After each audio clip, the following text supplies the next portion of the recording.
both of these games, you guys have been up at halftime and let us win the second half. Have you seen a trend or a reason in the second half that they've been better than you guys in both of these games?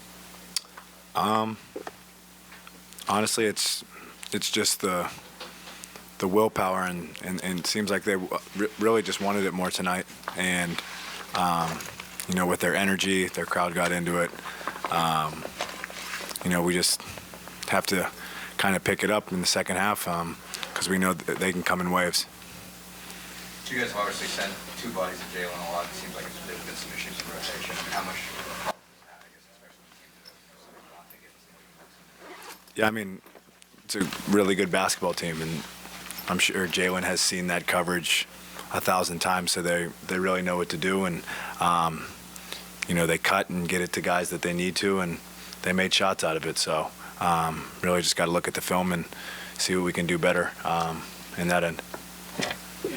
After game one, Rick was pretty philosophical about the refereeing, but in here a couple minutes ago, he was saying small market teams deserve a fair shake from the refs, and you guys haven't gotten that.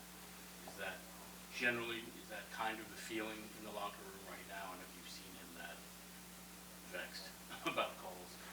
I mean, we love Rick showing that type of energy on the court, and unfortunate that he got ejected, but that's not the feeling that we have in the locker room. We're not going to sit here and blame officials. We got to be better. It's just that simple. They smashed us on the boards again tonight and just brought more energy than we did. So we got to fix that. Known for your competitiveness, and the matchup with Jalen is highly competitive. What is that like? What is it like to be in that matchup in this game?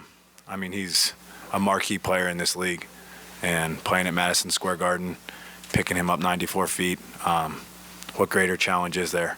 And, not just me, but for everyone. It's a collective effort, and, we just got to try to keep making things tough on him and wear him out because, he plays a lot of minutes, and deservingly so. But we just have to continue to, exert energy and get him to exert some energy as well on both ends. I know that you guys have played a certain way. That's why you're here, and that rotation is what it is. To not be in for those last 7 minutes, I know you maybe were a little bit winded or whatever, but how did you feel about not getting the chance to go out there and try to get some more stops on? Whenever my number is called, I'll be ready, and if that means I have to be over on the bench supporting my teammates, I'll do that at the highest level. Rick's a Hall of Fame coach and has been doing this for a long time.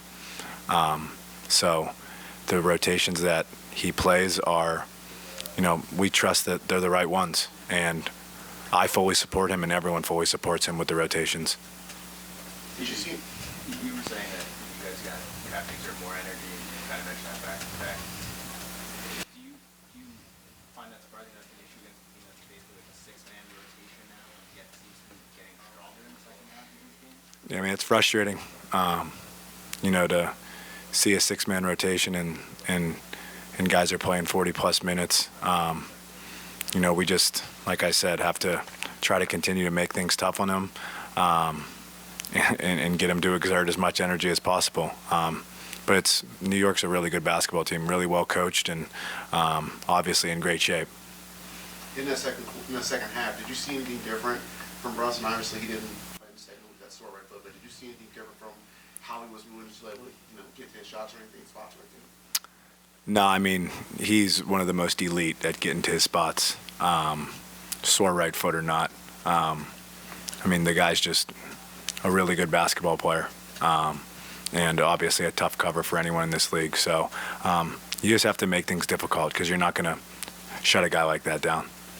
What did you think was the biggest difference between Tyrese in Game 1 versus Tyrese tonight? He was aggressive. The best thing about Tyrese is that he's not going to force the issue and take bad shots. And, I mean, the guy gets 10-plus assists in his sleep. But, the kind of the energy that he had, he gets blitzed on every pick and roll. So, him figuring out ways to kind of, combat that and get to his spots and shoot the ball. It was really good to see tonight. You mentioned more guys. You mentioned the rebounding. What do you think about the Knicks front court right now? I mean, obviously a lot of these guys are hurt. What do you think of guys like Joshua and Stein? I mean, they're really good at what they do. It's been a focal point for us that it's got to be a collective effort on the glass, and it's just, you know, they keep working and working and working, and you know, you just have to give them credit. But you know, we have to be better. Do you find yourself at any point thinking